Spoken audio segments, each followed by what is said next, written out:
இங்க பல பேத்துக்கு இருக்கிற டவுட் என்னன்னா, மனுஷங்களால பறக்க முடியுமா? முடியாதா? இந்த கேள்விக்கு தான் நான் பதிலோட இன்னைக்கு வந்திருக்கேன். மனுஷங்களால பறக்க முடியுமா? முடியாதான்னு கேட்டா, கண்டிப்பான முறையில பறக்க முடியும். அத நிரூபிக்கிற விதமா, எனக்கு தெரிஞ்ச பறக்கக்கூடிய ஒரு டாப் 5 ஃபீல்டர்ஸ பத்தி நான் உங்களுக்கு காமிக்க போறேன். அது எனக்கு ரொம்ப புடிச்ச 5 பேரு. அதுல மொத ஆளு நியூசிலாந்த சேர்ந்த பிலிப்ஸ். நம்ம ஆள் வந்துட்டு கீப்பர் பேட்ஸ்மேனு. பறக்க ஆரம்பிச்சான்னா குரங்கெல்லாம் சூசைட் பண்ற அளவுக்கு பறப்பான். 2வது ஆளு ராக் ஸ்டார் ஜடேஜா. எல்லாரும் ஃபீல்டிங்ல நின்னு எடுத்து அடிச்சா, நம்ம ஆள் மட்டும் பறந்து பறந்து எடுத்து ஸ்டெம்ப ஒடிச்செறிஞ்சு கிழிப்பான். நம்ம ஆள்ட்ட பால் போனாலே யாரும் ஓடவே கூடாது. அதுவே ரூல் நம்பர் 1. கர்ணம் தப்புனா மரணம். அந்த மாதிரி ஃபீல்டர் நம்ம ஆளு. 3வது ஸ்டீவ் ஸ்மித். நம்ம பழைய கேப்டனான இவர் வந்துட்டு ஸ்லிப்லலாம் நின்னானா அவ்வளவுதான் முடிஞ்சு. சும்மா பட்டாம்பூச்சி மாரி பறக்க ஆரம்பிப்பான்.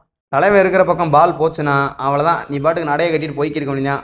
ஏன்னு கேட்டா, நம்ம ஆளு பால வாயிலே கவ்வுற அளவுக்கு பறந்து போய் கவ்வி கீழே போட்டு போயிட்டே இருப்பேன் பாக்கெட்ல புடிச்சு. அந்த மாதிரி ஃபீல்டர். அதனால தாராளமா நம்ம பேட்ஸ்மேன் வந்துட்டு நடைய கட்டிட்டு போயிட்டே இருக்கலாம். 4வது யாருன்னு கேட்டா, எல்லைச்சாமி டூப்ளிஸ். மனுஷனுக்கு வயசு தான் 40, ஆனா செய்யறது பூரா 20 வயசு பையன் தோத்து போவான். அந்த அளவுக்கு ஃபீல்டிங் பண்ணுவான். கடைசியா வச்ச விநாயக் மகாதேவ்ன்ற மாதிரி எனக்கு பிடிச்ச கடைசி பிளேயர் யாருன்னு கேட்டா, தி கிளட்ச் கார்டு ஹார்திக் பாண்டியா. நம்ம ஆளு ஸ்டார்டிங் டேஸ்ல இருந்து இன்ன வரைக்கும் பறக்குறான் பறந்துகிட்டே இருக்கான். அதனாலேயே நம்பர் 1 ஆல்ரவுண்டர். அதனால மனுஷங்களால பறக்க முடியுமான்னு யாராச்சும் கேட்டா இதை காமிங்க.